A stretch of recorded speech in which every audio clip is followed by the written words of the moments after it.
नमस्कार दोस्तों, हमारे चैनल में आपका स्वागत है। महाभारत में जब कर्ण ने श्री कृष्ण से पूछा मेरा क्या दोष था, जरूर जानिए श्री कृष्ण का उत्तर। कर्ण ने कृष्ण से पूछा मेरा जन्म होते ही मेरी माँ ने मुझे त्याग दिया, क्या अवैध संतान होना मेरा दोष था? द्रोणाचार्य ने मुझे सिखाया नहीं क्योंकि मैं क्षत्रिय पुत्र नहीं था। परशुराम जी ने मुझे सिखाया तो सही, परंतु श्राप दे दिया कि जिस वक्त मुझे उस विद्या की सर्वाधिक आवश्यकता होगी मुझे उसका विस्मरण होगा, क्योंकि उनके अनुसार मैं क्षत्रिय नहीं था।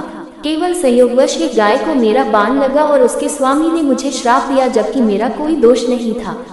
द्रौपदी स्वयंवर में मेरा अपमान किया गया। माता कुंती ने मुझे आखिर में मेरा जन्म रहस्य बताया भी तो अपने अन्य बेटों को बचाने के लिए। जो भी मुझे प्राप्त हुआ है दुर्योधन से ही हुआ है, तो अगर मैं उसकी तरफ से लड़ूं तो मैं गलत कहाँ हूँ? कृष्ण ने उत्तर दिया, कर्ण, मेरा जन्म कारागार में हुआ। जन्म से पहले ही मृत्यु मेरी प्रतीक्षा में घात लगाए थी। जिस रात मेरा जन्म हुआ उसी रात माता पिता से दूर किया गया। तुम्हारा बचपन खड्ग, रथ, घोड़े, धनुष्य और बाण के बीच उनकी ध्वनि सुनते बीता। मुझे ग्वाले की गौशाला मिली, गोबर मिला और खड़ा होकर चल भी पाया। उसके पहले ही कई प्राणघातक हमले झेलने पड़े।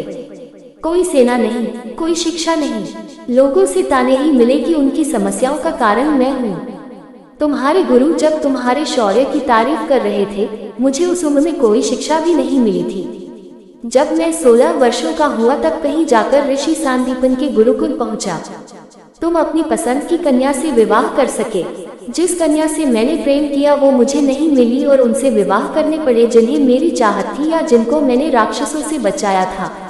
मेरे पूरे समाज को यमुना के किनारे से हटाकर एक दूर समुद्र के किनारे बसाना पड़ा, उन्हें जरासंध से बचाने के लिए। रण से पलायन के कारण मुझे भीरू भी कहा गया। अगर दुर्योधन युद्ध जीतता है तो तुम्हें बहुत श्रेय मिलेगा। धर्मराज अगर जीतता है तो मुझे क्या मिलेगा? मुझे केवल युद्ध और युद्ध से निर्माण हुई समस्याओं के लिए दोष दिया जाएगा। एक बात का स्मरण रहे कर्ण, हर किसी को जिंदगी चुनौतियां देती है, जिंदगी किसी के भी साथ न्याय नहीं करती। दुर्योधन ने अन्याय का सामना किया है तो युधिष्ठिर ने भी अन्याय भुगता है, लेकिन सत्य धर्म क्या है ये तुम जानते हो। कोई बात नहीं अगर कितना ही अपमान हो, जो हमारा अधिकार है वो हमें न मिल पाए। महत्व इस बात का है कि तुम उस समय उस संकट का सामना कैसे करते हो। रोना धोना बंद करो कर्ण। जिंदगी न्याय नहीं करती इसका मतलब यह नहीं होता कि तुम्हें अधर्म के पथ पर चलने की अनुमति है।